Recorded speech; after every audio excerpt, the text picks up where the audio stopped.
Good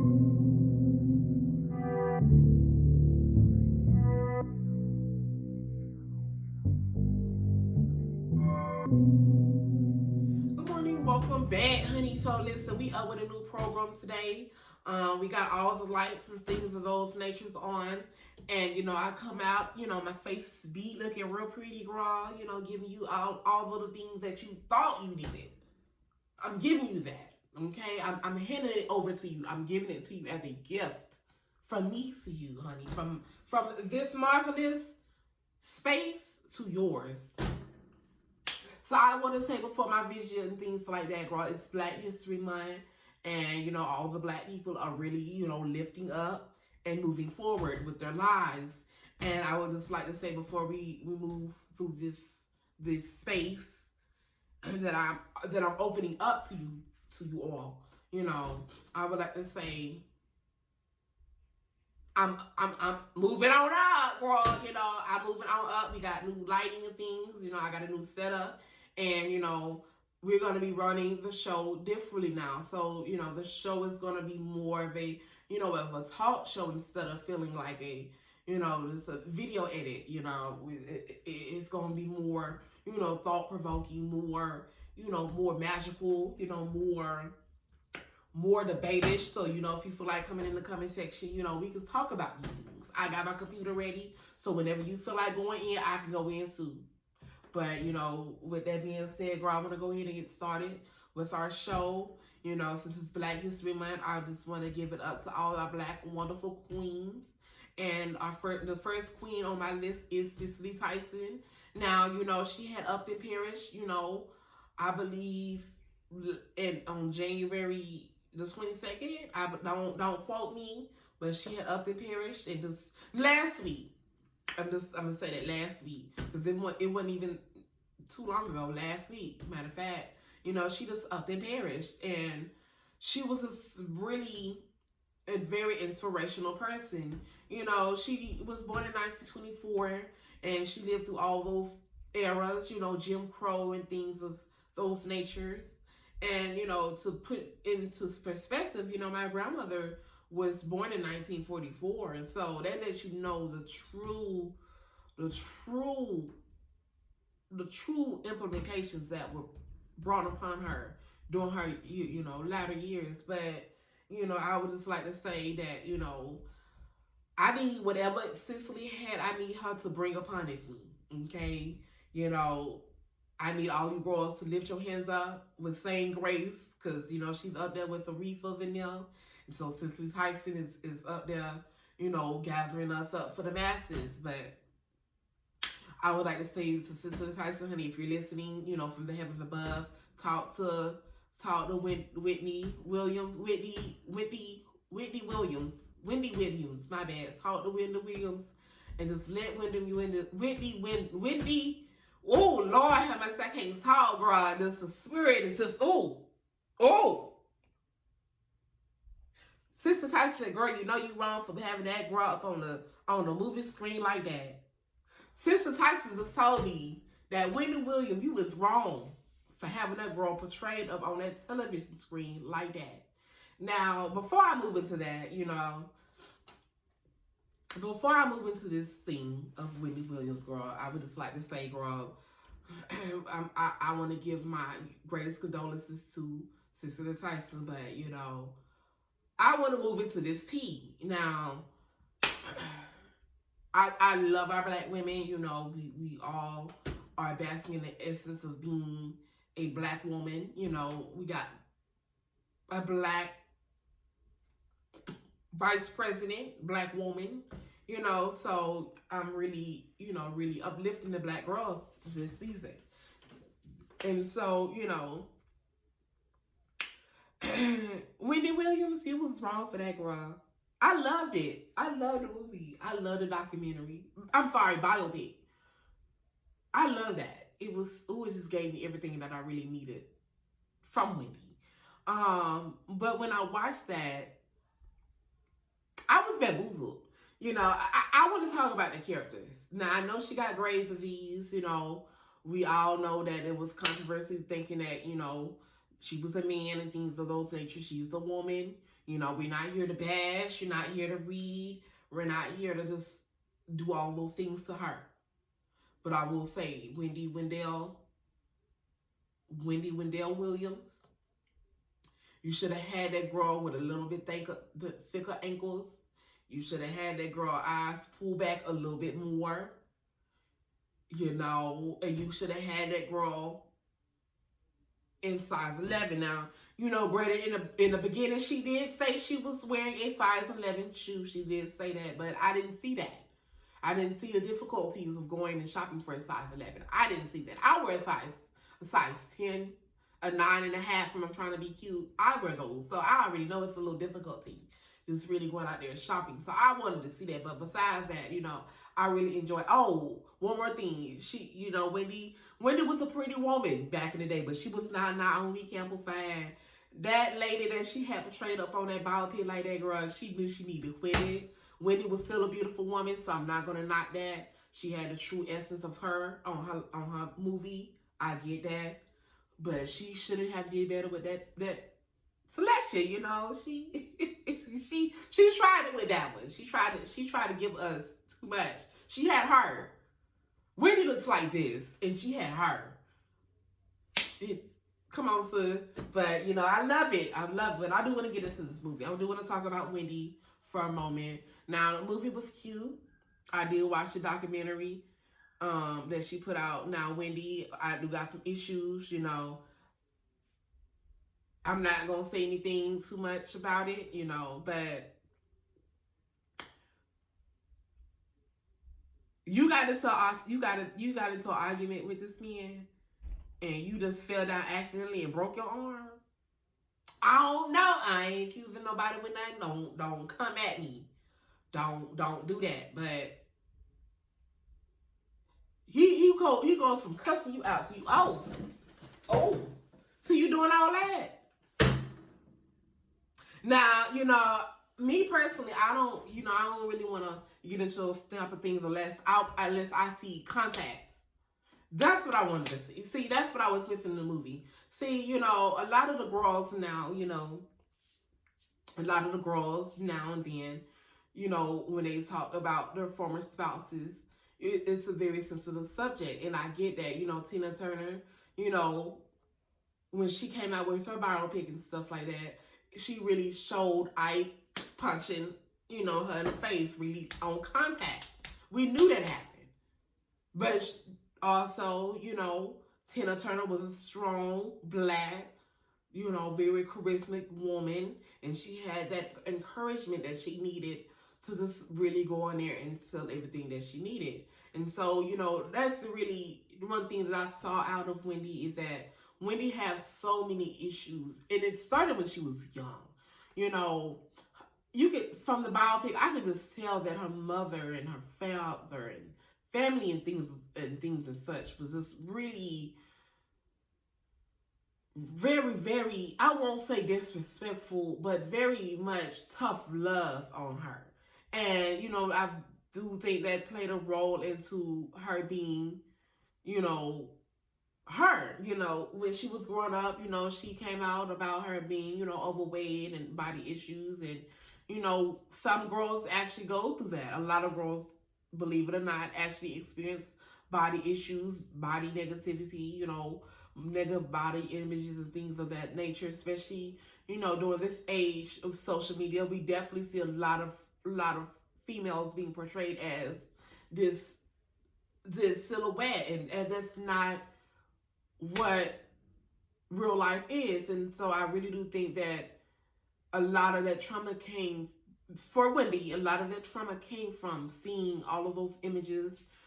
And, you know, mind you, you know, social media really wasn't that popping back then. So, you know, but you still had magazines, you know, you still had TV, you still had, you know, models, and you still had this upper feeling of beauty.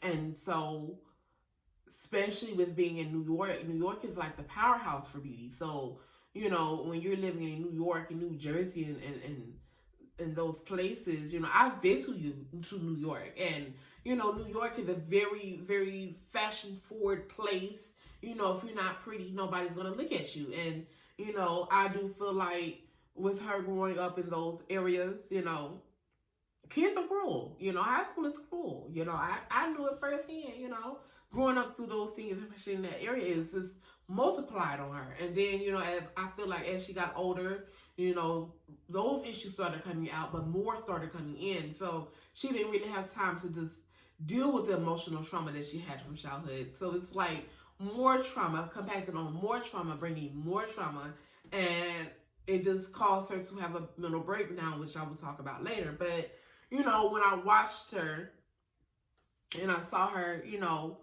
portraying herself, you know, you can see the emotional distress that she was going through. You know, she came out of, you know, being fat and stuff, being broke, poor. Well, I wouldn't say poor. You know, she lived comfortably when she was a child, but you know, being overweight, big shoes, being a big girl. You know, that's where her issues lies. And then, you know, once you start being famous and stuff, you start dealing with men. You know, she got raped. You know, she was involved in a rape.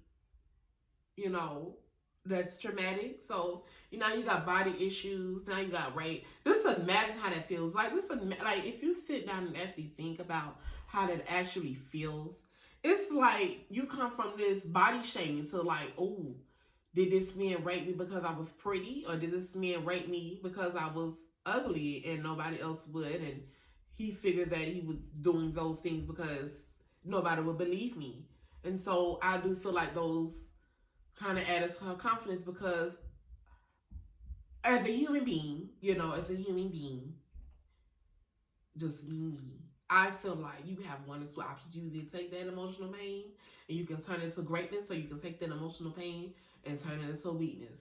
And so I feel like what Wendy did was take that pain and skyrocket her career with that. You know, she came in the next day and she came in, honey, and tore up the room, honey. She came in, girl, I need this, that, and that, and I'm gonna need all of my chickens. I'm gonna need it on time when I say how I say it, and like I said.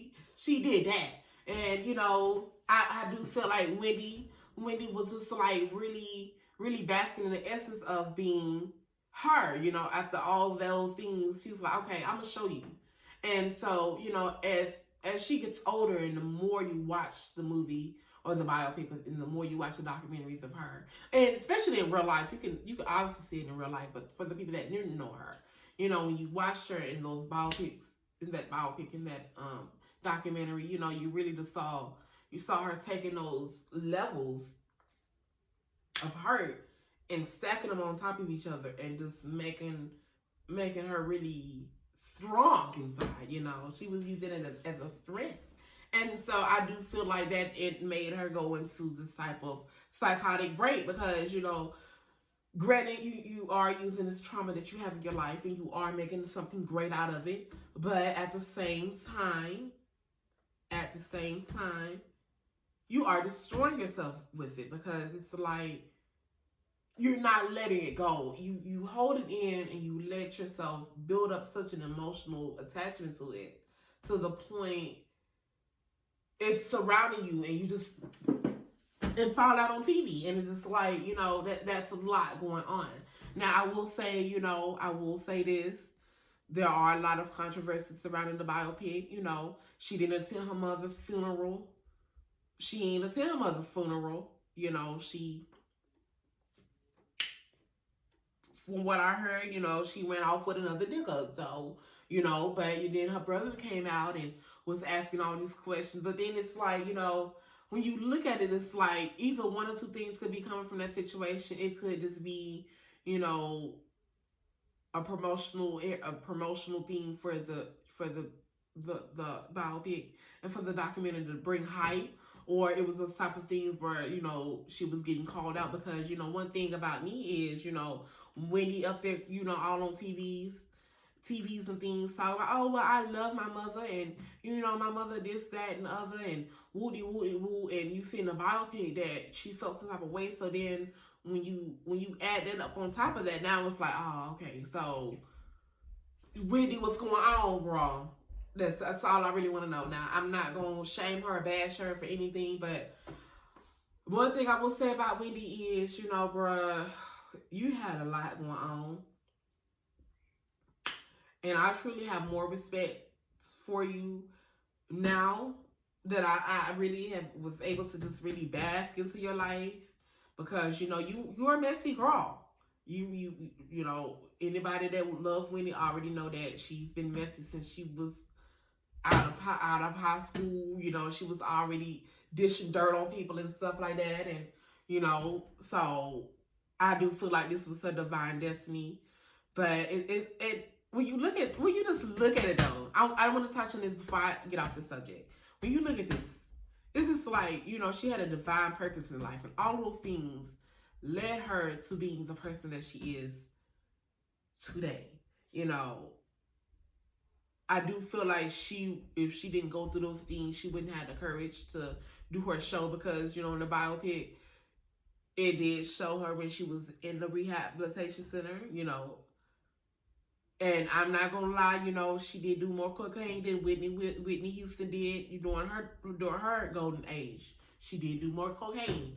You know, if you would have took her to Peruvian, Honduras, or, you know, South America, she would have drove them out of business. I'm just saying that. And she admitted it. So, you know, hey, we all messy. This comes out of the love of my heart. I'm not here to bash her, but, you know, you take us to Abu Dhabi if you want to and see how much sand is left when you leave. That's all I'm going to say. But, you know, I do feel like, you know, when she went to that rehabilitation center, there was something that she needed, because it helped her get off of those medications, you know. And, you know, although Kevin did play a big role in her getting off of those drugs, I do feel like he was a factor into her going into drinking, because once you ain't got one drug, you go on to the next one, because if you don't have cocaine to suppress those feelings that make you strong, but you haven't dealt with those yet, and you ain't got nothing really there to just hold that down, you gonna go to alcohol. And that's gonna be the next line of drug for most girls, you know. And so when she was in that rehabilitation, getting her life together, you know, one thing that she did say was she was not going to let her show go down. She had built up such an empire for herself. And one thing I am proud of Wendy, she created a world for herself.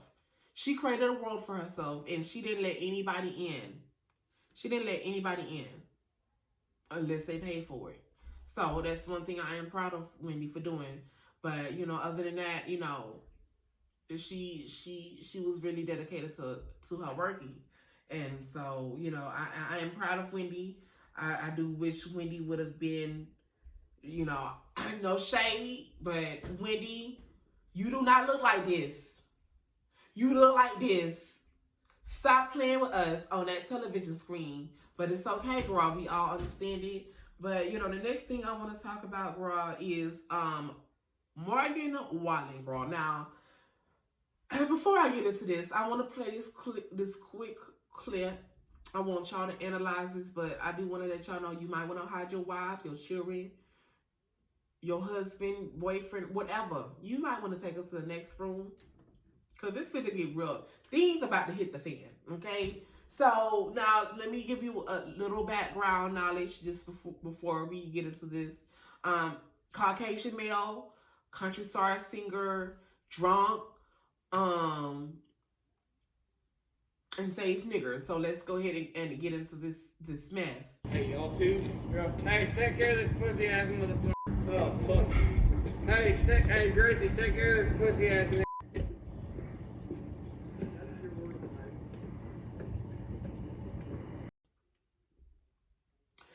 Now, when I watch this, let me explain myself. Let me get into the situations and things.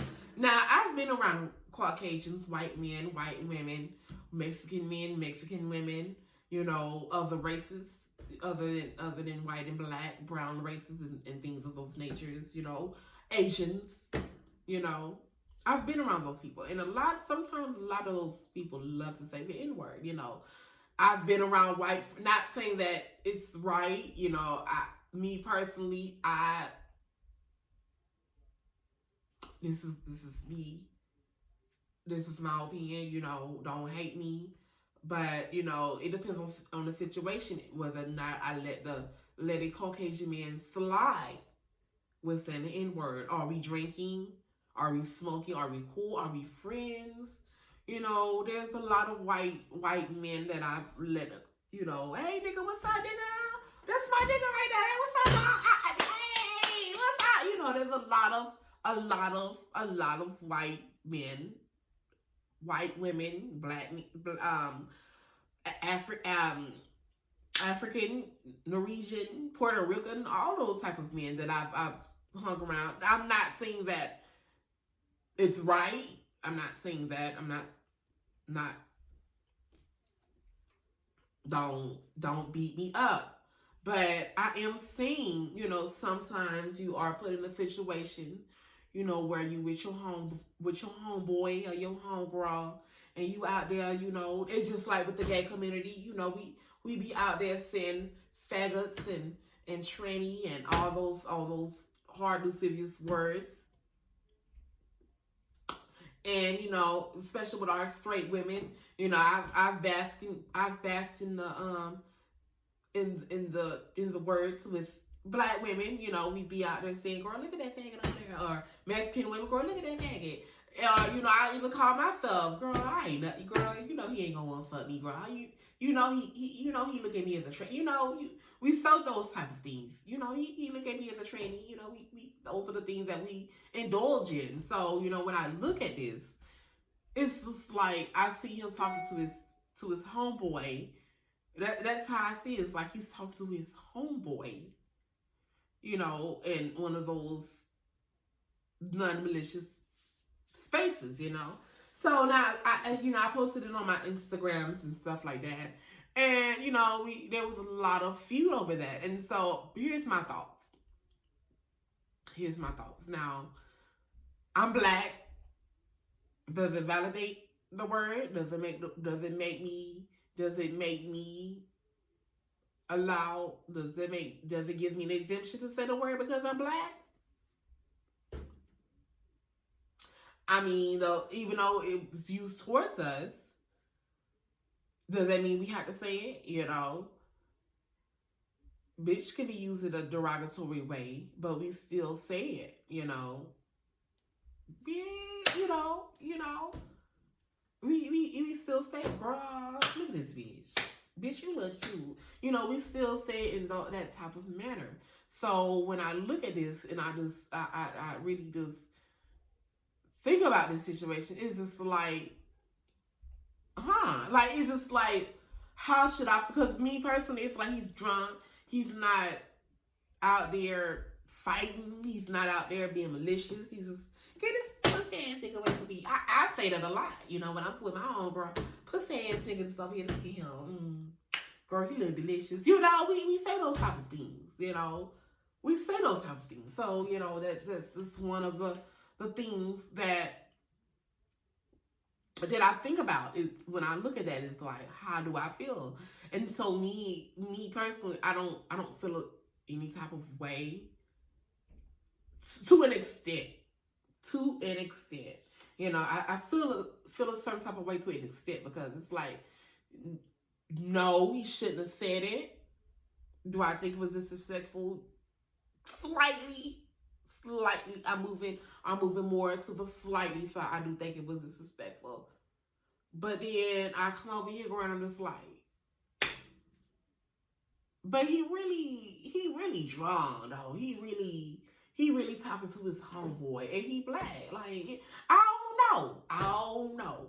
I mean, do we give him the right to say it? You know, let me know in the comment section, honey. Just let me know how you truly feel, because I'm stumped at this point, because it's like, what do we do? You know, how do we address this? And now, you know, another thing that a lot of people are angry about is the fact that he's lost his job. You know, he doesn't have his job anymore. You know, he lost his deals with companies. You know, so are we getting to the age now where cancel culture has gone too far?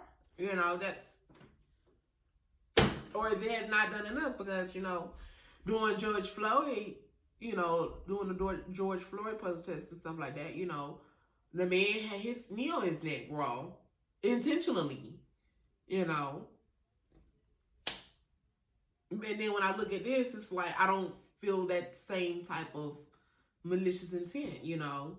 When I look at George Floyd and I compare it, they're not the same thing. They're two completely, let me let you know now, so you get into the, they're two completely different things, different severities. But when I compare the malicious intent to this video and to the George Floyd video, it's just like I don't see it there. So, you know, that's just really one of the things that everybody is just really, I don't know, you know, let me know how you feel in the comment section. But we're going to go ahead, honey, and jump into this next topic, girl. Now, this is something that really affects me as an investor. Now, if you knew last week, there was this Reddit group, you know, they had came out and, you know, they was really hyping up GameStop and stuff like that, and they bought GameStop, and they made the price skyrocket to almost, I think they said a couple of people walked out with $1 billion out of the whole deal. So it's just like, you know, now a lot of people are mad. A lot of people are mad, you know. Now that's the type of thing that goes on doing, you know, that's, how can I put this without making it sound so, ooh. That's just really what goes on in Wall Street. You know, if you've seen The Wolf of Wall Street, if you've seen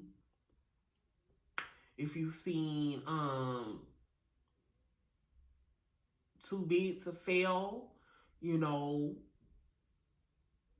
there's a lot of Ponzi schemes. There's a lot of things that just goes on in Wall Street. It's so many to this. I can't even tell you how many stories I've heard from Wall Street about scams and things. You know, even Hustlers, the movies about scrippers and things of those natures, even talking about Wall Street. So it lets you know how deep the problem really goes. But, you know, last week on Friday, Thursday, Friday, Saturday, and Sunday, it was just an uproar because, you know, it was just like, you know, if they're allowed to come in, say, hey, we're going to buy a certain amount of stock and we're going to, you know, boost this price up and then we're going to sell. You know, now that becomes the thing of coordinating stock fraud. To me, I think that it's coordinating stock fraud, because it's like now you're intentionally inflating the stock market because, you know, you know, there's a lot of things that goes into the stock market. So, you know, a lot of people might think that the stock market, I don't want to get too technical, but a lot of people do think that the stock market is a place where, you know, it judges the economy of the United States, but it's not that. And a lot of people, when they think about the stock market, they think of a lot of people, like investors, getting the most benefit out of it. And it's really the company that gets the benefit out of it, because it's like, granted, without the investor, you wouldn't have the capital to run the business. But then it's like, there are some companies that don't need investors to really operate. So, you know, that's the thing about that. But when I get into the situation, and the thing that really just makes me upset is it's like, you know, it was a coordinated attack, you know, to kind of drive up the prices and inflate the stock market to a point where you make so much money. But then it's like, where are the stocks? You know, where are the shares to just really hold these deals up? So, you know, one thing that really was brought to my attention was, you know, driving a company into bankruptcy, or driving a company, you know, into extinction. Because, you know, we've seen it with companies like Apple. You know, you buy out so many shares of a person's, you know, owner, so many shares of a person's company, you're practically the owner. You know, I think the threshold is above 50%, once you own 50% more than the original person, that's what yours. I mean, technically speaking. So that's a really big issue that I see out of it. And then also, it's just like, you know, when it went down, which it went back down today, you know, well, yesterday, you know, I looked at it and it's just like, what was the purpose? Because it's like, eventually it's gonna have to go back down because it rose too fast. And so, you know, during the midst of that, Robinhood came in and, you know, stopped trading for AMC and GameStop. And so that created a bigger controversy because it's like now, not only do you have people coordinating attack, now you have the companies coming back to buy back the shares that they're not supposed to buy back. And now you having a middleman, a neutral middleman, a middleman that lets you buy a fraction of a share for under $1. They let you do that, and they stop you, right? They stop you from doing that. It's supposed to be all inclusive. You know, it's supposed to be, I wouldn't say it's tightly regulated. You know, it's regulated, but not by Robinhood. Okay? And keep that in mind. You know, you have those type of people. And so now, all of a sudden, the only thing that can happen is buybacks. It's buybacks. So you mean to tell me that these people that bought the shares and the people that's selling these shares can't do anything with them? And the only thing that can happen is the companies coming in and just taking what they presume is theirs. And so that creates more attention because it's just like, now it seems like a bigger fraud case. Now it seems like, you know, it was a coordinated attack to make the stocks go up. And then the company comes in, swoops up that money, buys back the shares, and then deflates the shares back to a sustainable price. Meanwhile, they've made millions or billions off of that stock. And so the people that didn't really know about what was going on, you know, or wasn't a part of that, you know, that probably have bought into the shares, now they're locked out of the game until it's back at a reasonable level, which basically means that you lost all your money, you know. So that's really the issue. That's really the issue I'm at this point, because it's like, you know, as an investor, then it comes back to the main point: is the stock market really full of integrity? Is it full of integrity? You know,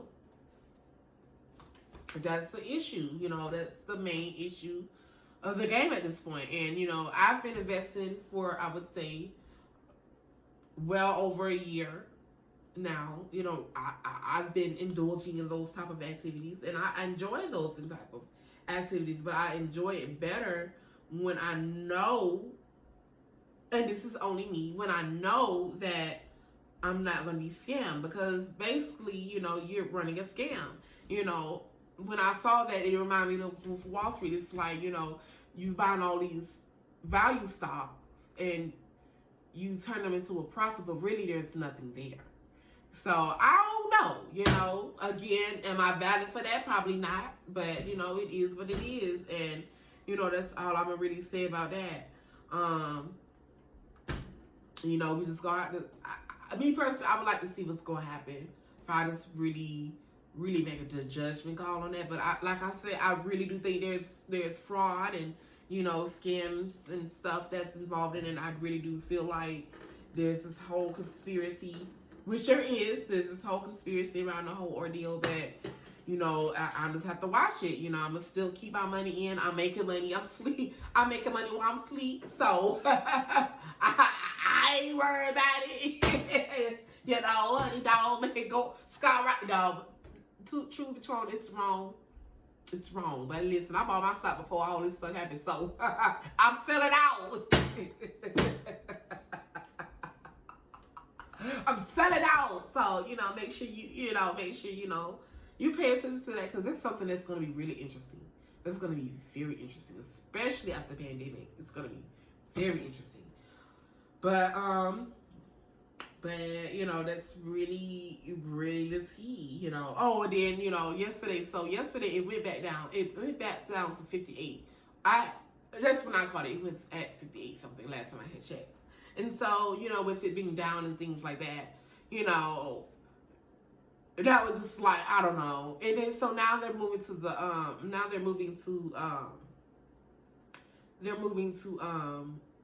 to silver. I like I said, you know, I'm an investor in the stock market, so I got silver. You know, so when they go over there, and I got the right company. You know, I'm not telling you which company it is because, you know, I don't need all that. But I got the company, and I bought these stocks way before all this stuff happened because I'm an avid investor. But, you know, when it go up, I'm cashing out. I'm cashing out. Make sure, man, listen, don't play with me. Don't play with me, but, you know. But, yeah, honey, that's really the tea. Oh, I do want to talk about JoJo. Now, I think we've been on here. You said how long? We've been on here for about 35 minutes now. You know, I do want to talk about JoJo right quick. I want to talk about JoJo. Po JoJo. Now, I love me some JoJo. You know, she was on Nickelodeon's.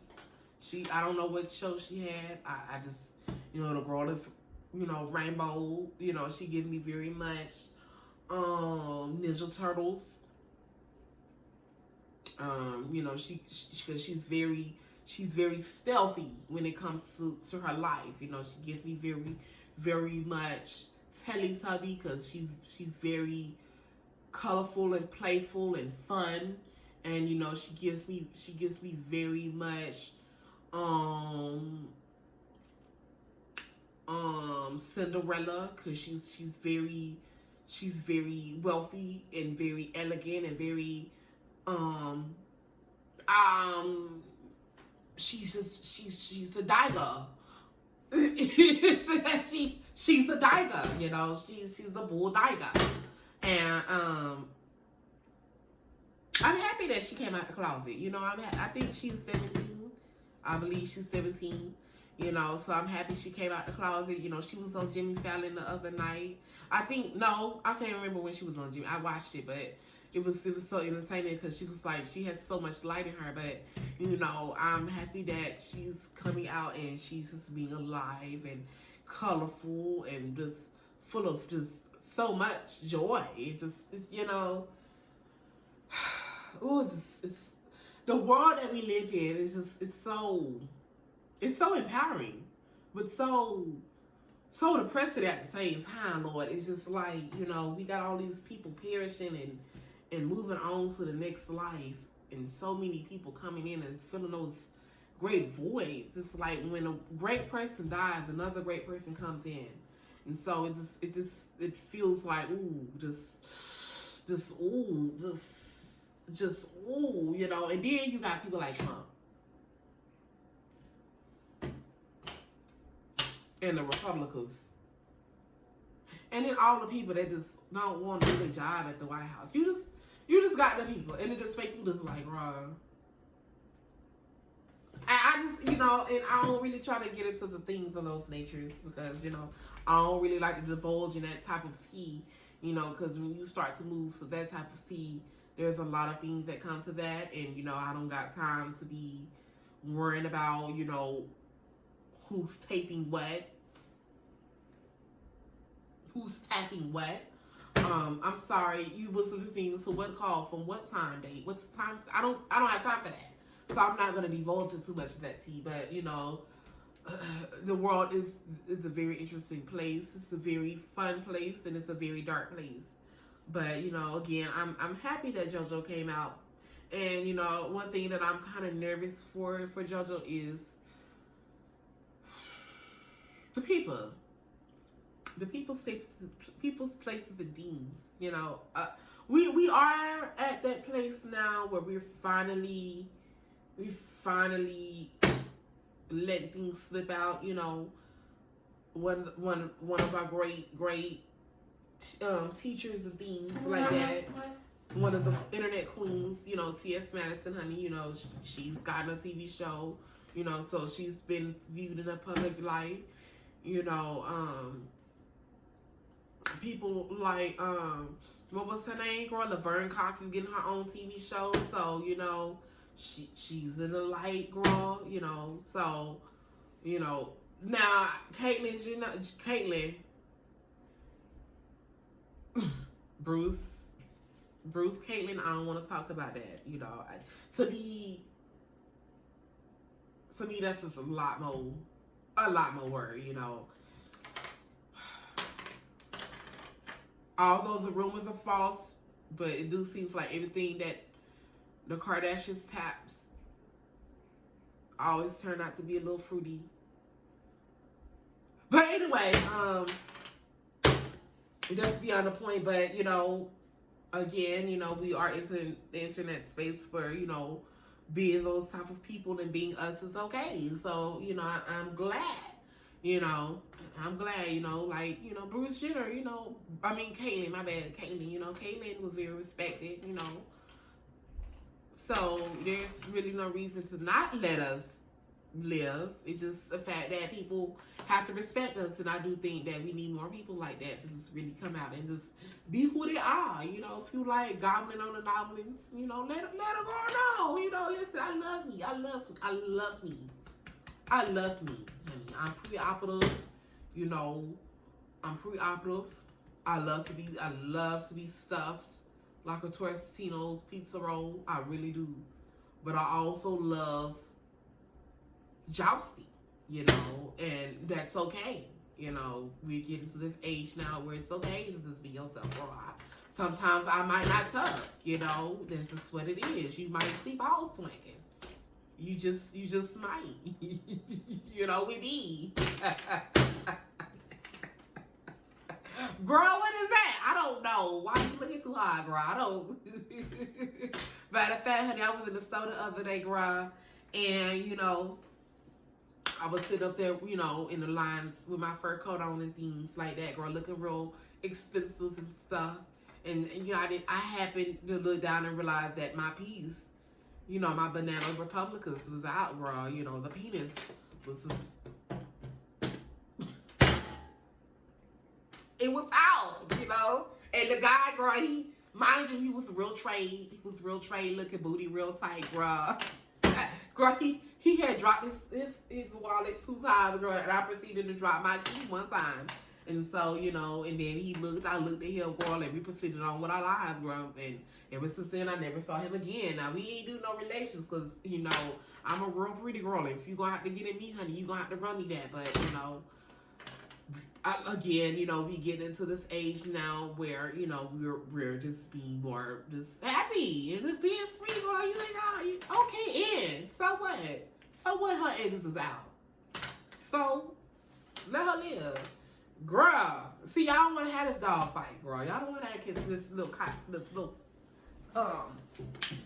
this cat fight, right. Matter of fact, let me go ahead and get into it. You know, there is a lot of this, since it's Black History Month, you know, and I'm a Black trans woman. I want to just embrace and be a Black person, and I want to talk to all of my Black women out here right quick, girl. And so I do want to say this, you know, y'all have to stop believing the trade all like that, girl. You know, a lot of the girls, you know, they'll look into the streets, and the reason I want to talk about being, you know, in the LGBT community is because of JoJo. You know, she's, you know, she's came out and I want to talk about this, so we gonna get into this. But a lot of the Black women and stuff like that, honey, they'll look at us and be like, oh, I know that's a man. You know, I can tell by the apples. I can tell by the way he shaved. You know, his hands and feet and, you know, things like that he did. And I already know. And it's just like, girl, it's not none of your business. And it's just like, girl, like, why is you looking that hard, honey? You know, and I always tell the girls this. If you can look that hard to figure out if that's a man or a woman, you can look that hard to see if your credit is at 800 or 500. You can look. And so, you know, that's really one thing that just disturbed me. And then it's just like, you know, when Trey come back and you done found out that he done mistletoed in one of us, girl, and done filled us up like a cream pastry puff, you know, cream filled pastry puff, girl, when he done stretched us out like a rubber band. When he has came to our house and broken into us like a new horse. When that man step into your house and you find out that he's been a bottom feeder, okay? Now you all of a sudden it's like, oh, he ain't know, or he ain't know. You must have fooled him, and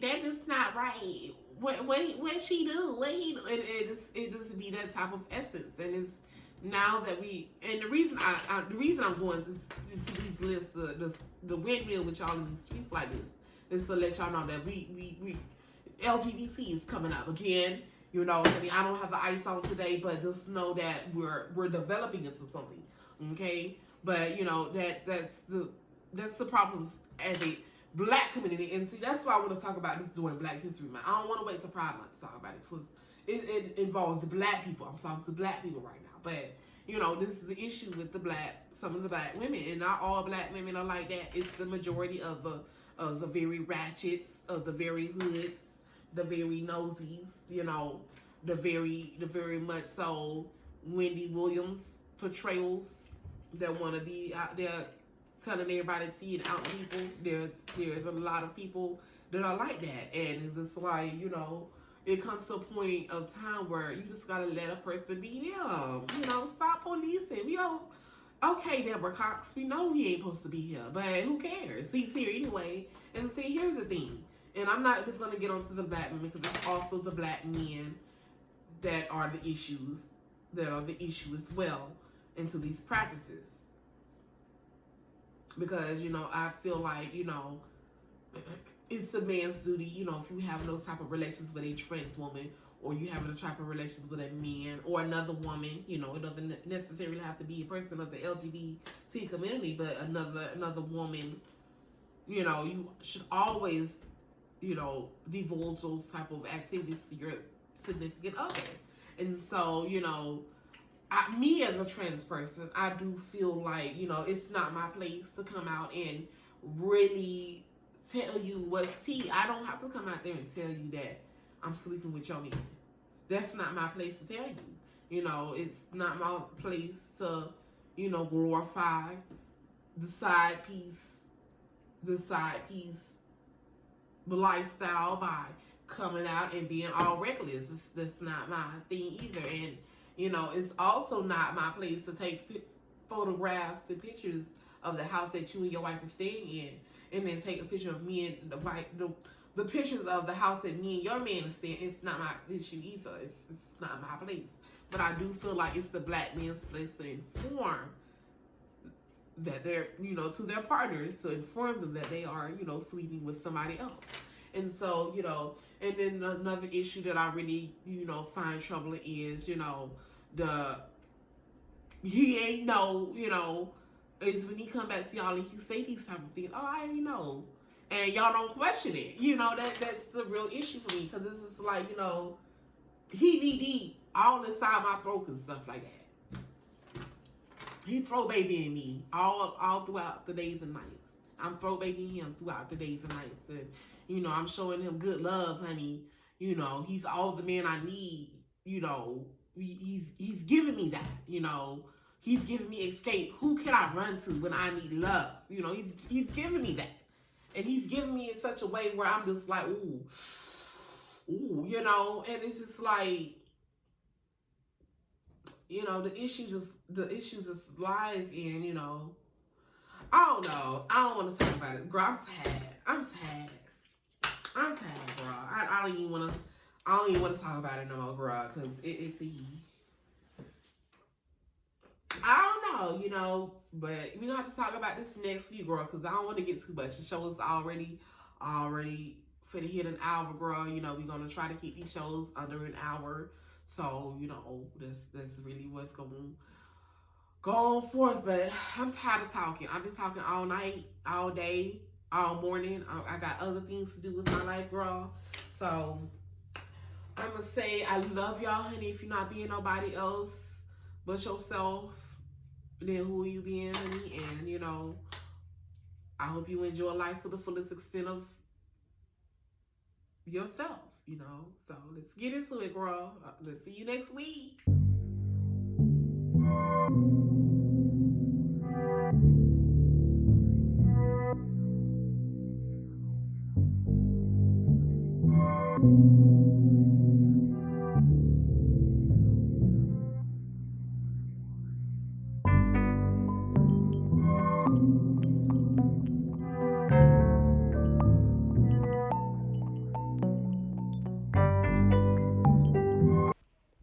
This has been a VFP multimedia presentation.